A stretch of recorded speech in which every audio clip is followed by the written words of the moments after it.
I've been pulled over more times in my life than I care to count. Some of those stops were deserved, no question about it. A few were misunderstandings, and a handful of them, looking back with the knowledge I have now about how this system really works, were what I would call legally questionable at best. It took me years of traveling, studying case law, and even talking directly to attorneys who handle police misconduct cases to realize that the average American has absolutely no idea how much power they actually have during a traffic stop. And more importantly, how often the officer on the other side of that window steps right over the line. You probably think you know your rights. You've heard the phrase, plead the fifth, or I know my rights, thrown around on social media. But let me tell you something from the perspective of someone who has sat in the passenger seat during stops in a dozen different states and who has researched the legal nuances of traffic enforcement for years. What you think you know might actually be putting you in a worse position than if you knew nothing at all. Because here is the thing about traffic stops. They are not just simple interactions between a citizen and a public servant. They are pressure tests. They are psychological games. And sometimes they are fishing expeditions where the officer has a goal that has nothing to do with your speeding ticket.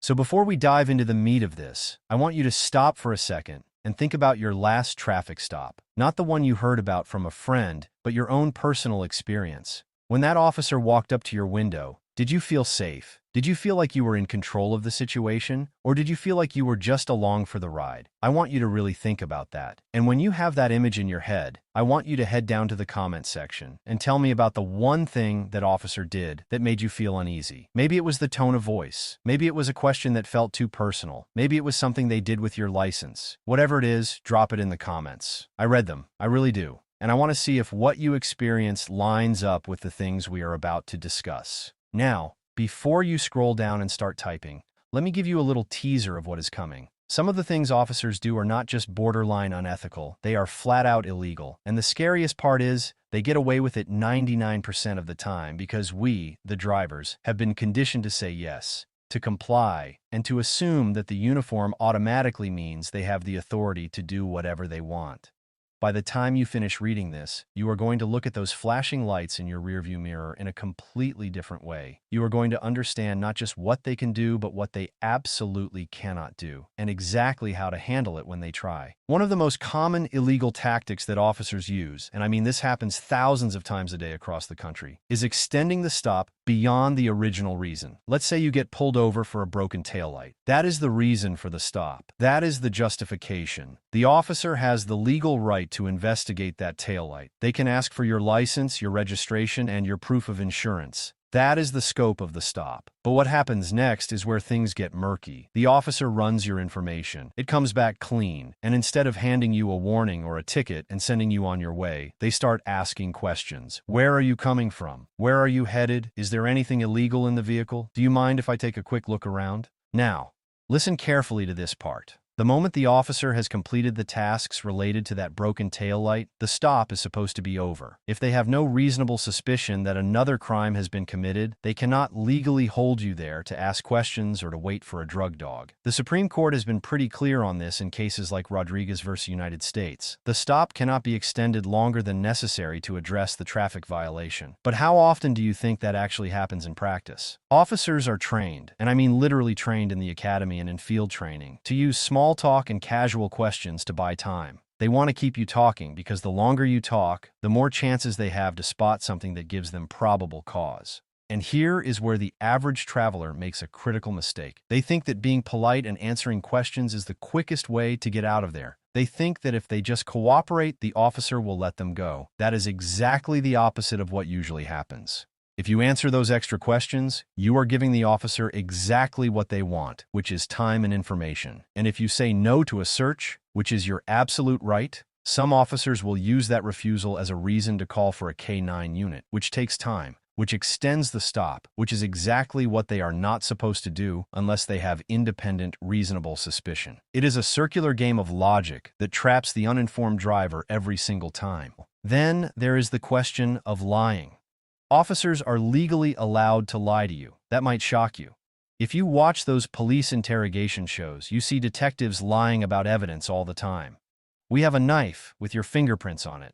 Your partner already confessed. We have you on video. Those are lies, and they are perfectly legal in an interrogation setting. But what about during a traffic stop? Well, the same principle often applies. An officer might tell you that they smell marijuana even if they don't, just to see your reaction. If you get nervous, they use that as reasonable suspicion. If you deny it, they might push harder. If you consent to a search because you think they already know what is in the car, you have just given up your Fourth Amendment rights based on a lie. I remember talking to a lawyer once who specialized in drug cases. He told me about a client who was pulled over for speeding in a rental car on a highway in the middle of the country. The officer asked if he could search the car. The driver said no. The officer then said, "Fine, I'm calling for a K9 unit." And then he said, "Look, the dog is going to alert anyway. They always do. If you let me search now and there is nothing in here, you are on your way in 5 minutes. If we wait for the dog, you are going to be here for an hour, and you are still going to get searched." So the driver, thinking he was being smart and saving time, said okay. The officer searched the car and found a hidden compartment with cash. That driver spent years in prison because he believed a lie. The dog might not have alerted at all. The officer had no right to hold him for the dog in the first place. But by consenting, he waived every right he had. Another tactic that borders on illegal, and in some jurisdictions is explicitly illegal, is the so-called sniff test at the driver's window. Some courts have ruled that extending a stop to walk a dog around the car is a separate seizure, requiring reasonable suspicion. But what about the officer using their own nose? If an officer approaches your window and claims to smell the odor of marijuana, that becomes probable cause to search the vehicle. The problem is, in many states now where marijuana is legal, the smell alone is not enough. But officers still use it. They will say, "I smell burnt marijuana," and if you have never smoked in your life, you are sitting there thinking, that is impossible. But the officer says it anyway. And now you have a problem because their word against yours in court almost always favors the officer. This is one of those areas where the law is evolving rapidly, but the enforcement tactics have not caught up. Then we have the issue of video recording. This is a huge one, and it gets people riled up all the time. You have the right to record police officers performing their duties in public, including during a traffic stop, as long as you are not interfering with their actions. That is settled law in most federal circuits. But how many officers do you think actually know that or respect it? I have seen body cam footage where an officer tells a driver to put their phone down, or they will be charged with obstruction. That is a bluff. That is an illegal order in most cases. But if you are sitting there in the dark on a lonely road and an officer with a gun on their hip tells you to put the phone down, are you really going to argue constitutional law in that moment? Probably not. And that is exactly why they do it. They count on your fear. The confiscation of phones is another gray area that often crosses into illegality. If an officer takes your phone to look through it without a warrant, that is a violation of your rights. But they will sometimes say they are holding it for evidence, or they need to see your digital insurance card, and then they start swiping. Once they have that phone in their hand, the temptation to go through your photos or your messages is sometimes too strong. And unless you have a really good lawyer and the time to fight it, that evidence might end up being used against you even if it was obtained illegally. The exclusionary rule is supposed to prevent that, but it is not automatic. You have to fight for it. Let me switch gears for a moment and talk about something that happens in smaller towns and on rural highways more often than anyone wants to admit. It is called highway interdiction. This is a program where police departments train officers to act as drug interdiction agents on the highways. They are looking for drugs, cash, and contraband, and they use traffic stops as the excuse to initiate the encounter. These officers are often on federal task forces. They have quotas, whether they admit it or not, and they are looking for specific profiles: out-of-state plates, rental cars, nervous drivers, minorities, young people, old cars with new tires. The list of indicators is endless and often based on nothing but stereotypes. If you fit that profile, the officer will follow you. They will wait for you to make the smallest infraction, and I mean the smallest. A lane change without signaling, a license plate light that is out, a tinted cover over your license plate, anything.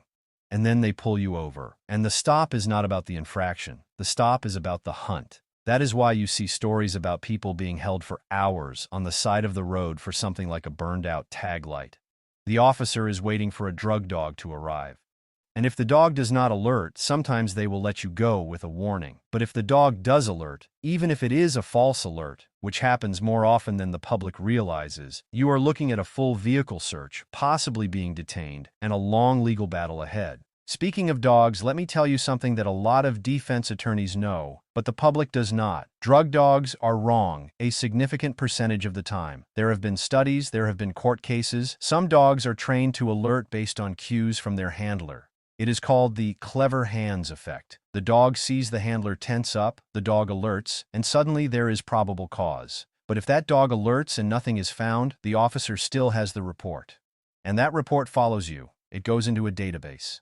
Next time you get pulled over, the officer sees that you were previously involved in a drug investigation. That gives them more reason to suspect you. It is a cycle that is incredibly hard to break. Another illegal practice that happens far too often is the search of a vehicle without consent and without probable cause. This is a clear violation of the Fourth Amendment. But officers are creative. They will say things like, "I saw something in plain view." The plain view doctrine is real, but it has limits. The officer has to be lawfully in the position to see the item, and the incriminating nature of the item has to be immediately apparent. If an officer shines a flashlight into your car and sees a backpack, that is not plain view of contraband. But they might say they saw a pipe or a baggie, and then they have their justification.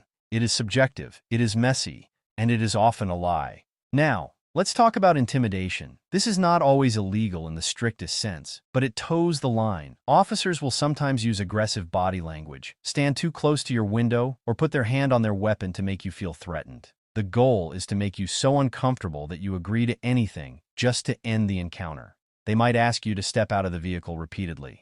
They can do that. The Supreme Court has said that ordering a driver out of the car is a de minimis intrusion and is allowed for officer safety. But if they keep you out there for a long time in the cold or the heat without a valid reason, that can become an illegal detention. There is also the issue of financial seizures. This is a huge one, and it ties into civil asset forfeiture. If you are carrying a large amount of cash, and by large I mean anything over a few $1,000s, some officers will seize it. They will claim it is drug money. And here is the kicker. They do not have to charge you with a crime to keep your money. The burden shifts to you to prove that the money was obtained legally. That is the opposite of how the justice system is supposed to work. And it happens on traffic stops all the time. You get pulled over, the officer asks if you have any large amounts of cash, you say yes because you are honest, and the next thing you know, your money is gone and you are fighting a civil case against the government. I want to go back to the consent issue for a minute because it is so misunderstood. When an officer asks, "Do you mind if I take a look around?" they are asking for your consent. You have the right to say no, but here is the trick. If you say no, they might become suspicious. If you say yes, you are waiving your rights. So what do? The answer is simple. You politely and clearly decline. You say, "Officer, I do not consent to any searches. If you have a warrant, please show it to me." That is it.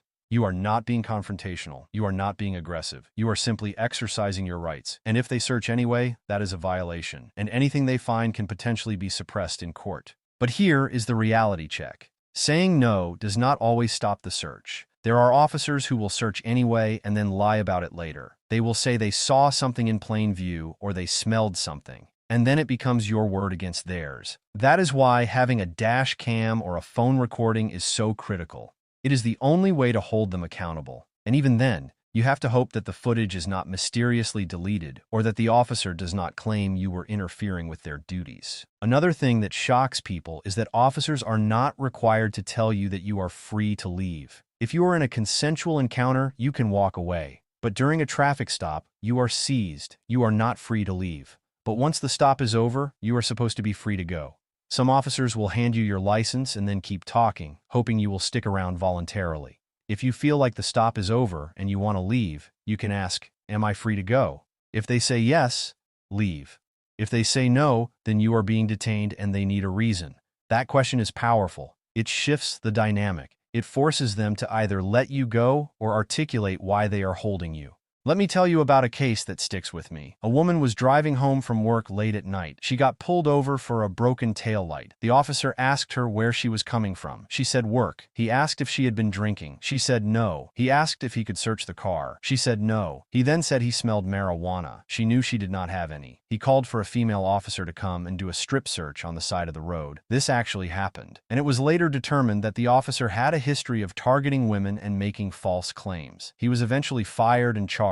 But that woman went through a traumatic experience because she was alone and scared and did not know how to assert her rights effectively. That brings me to the point about vulnerability.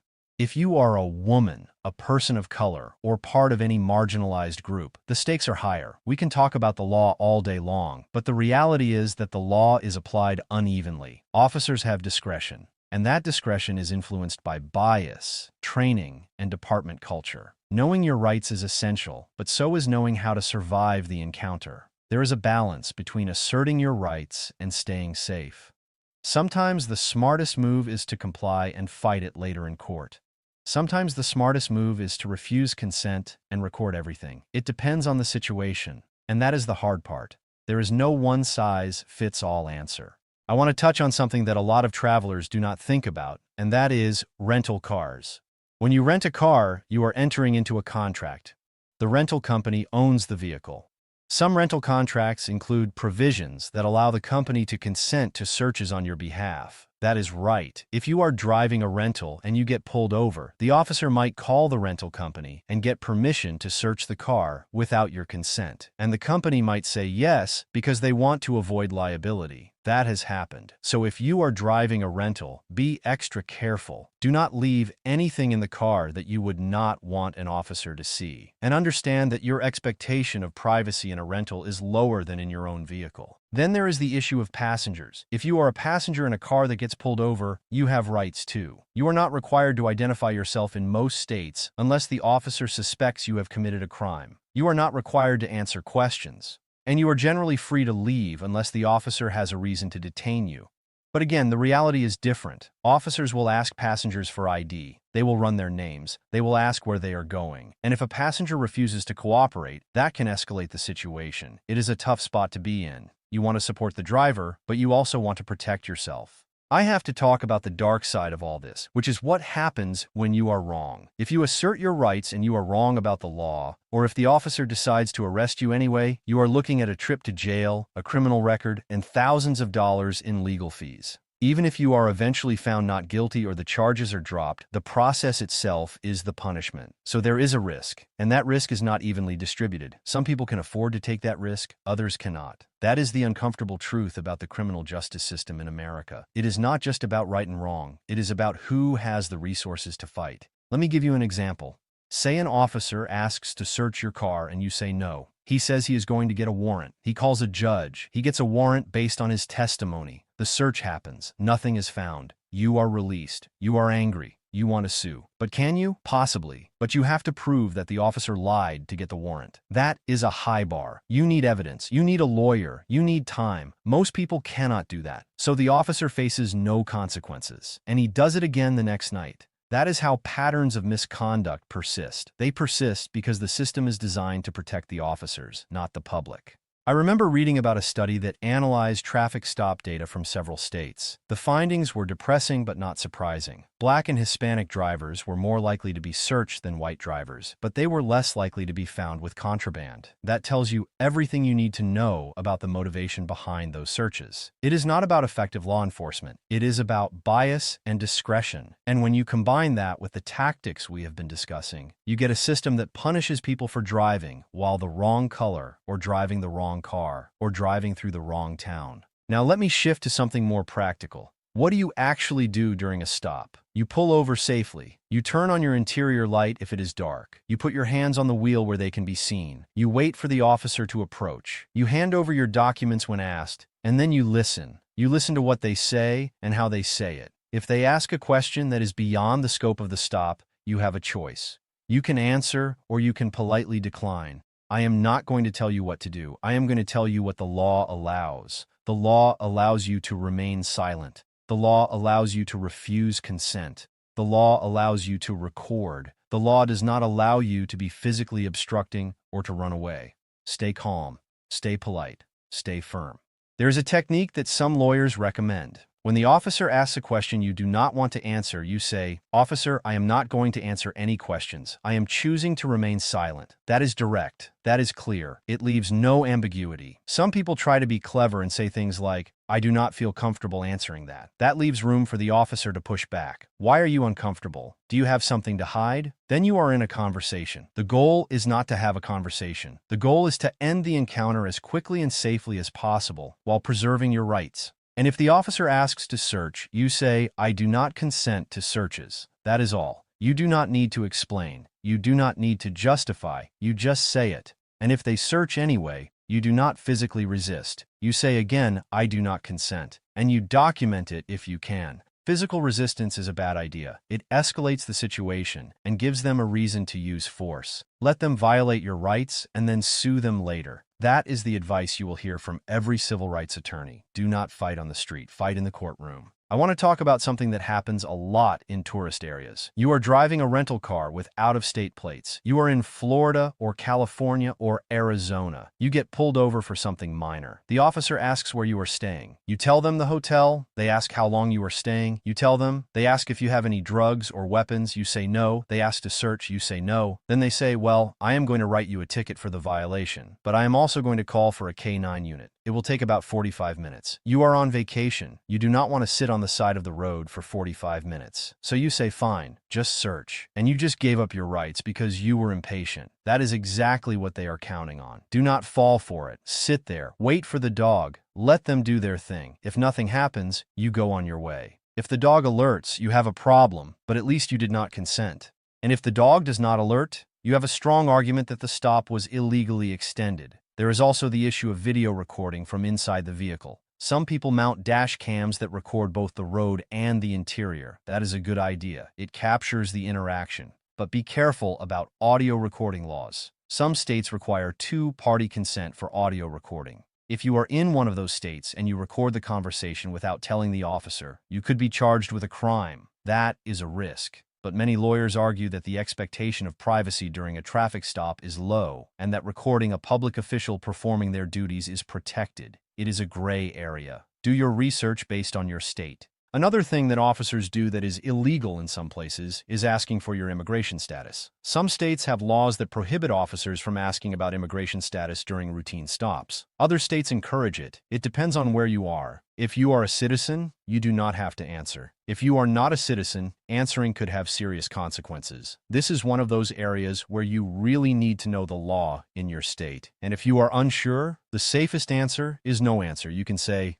I am not going to answer that question. And they cannot detain you longer just because you refuse to answer. I want to go back to the concept of reasonable suspicion for a moment because it is the foundation of so many illegal stops. Reasonable suspicion is a lower standard than probable cause. It means the officer has specific, articulable facts that lead them to believe a crime is happening. But it cannot be a hunch. It cannot be a feeling. It has to be based on something real. If an officer pulls you over because they think you look nervous, that is not enough. Nervousness is not a crime. But they will use it. They will say, the driver was gripping the steering wheel tightly, avoiding eye contact, and breathing heavily. That sounds like nervousness to me. And a judge might accept that as reasonable suspicion if the officer is good at describing it. That is how thin the line is. And then there is the issue of pretextual stops. That is when the officer pulls you over for a minor violation, but their real reason is to investigate something else. The Supreme Court has said these stops are constitutional as long as the officer had probable cause for the violation. So if you roll through a stop sign and an officer pulls you over because they think you are a drug courier, that is legal. They can do that. It is a loophole big enough to drive a truck through, and it is used every single day.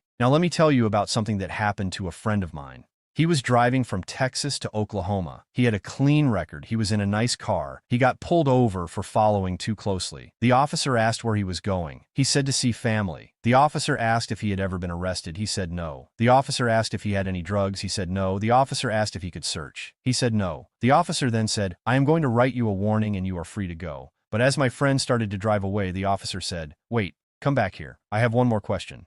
My friend stopped. The officer asked again, are you sure you do not have anything in the car? My friend said yes. The officer let him go. But here is the thing. That second stop, after he was told he was free to go, was illegal. The officer had no reason to detain him again. If my friend had driven off, he would have been fine. But he complied because he was trained to comply.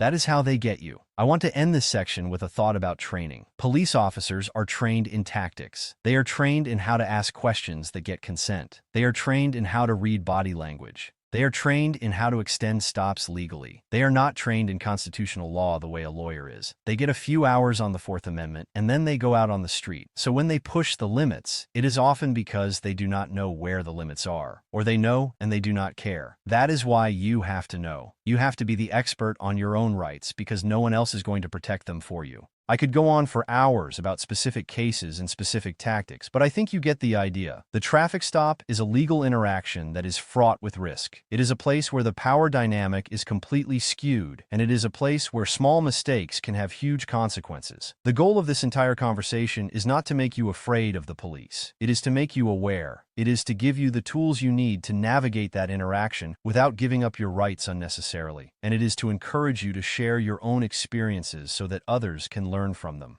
So go ahead and drop that comment. Tell me about the time you were pulled over and something felt off. Tell me about the question that made you uncomfortable. Tell me about the search that you did not agree to but happened anyway. I want to hear it all. And while you are typing that out, think about what you would do differently now. Think about how this information might change the way you handle the next stop, because there will be a next stop. It is almost inevitable. And when those lights come on behind you, I want you to be ready. Not ready to argue, not ready to fight, but ready to protect yourself with knowledge and calm confidence. That is the only way we change the dynamic. That is the only way we hold the system accountable. One driver at a time, one stop at a time, one comment at a time.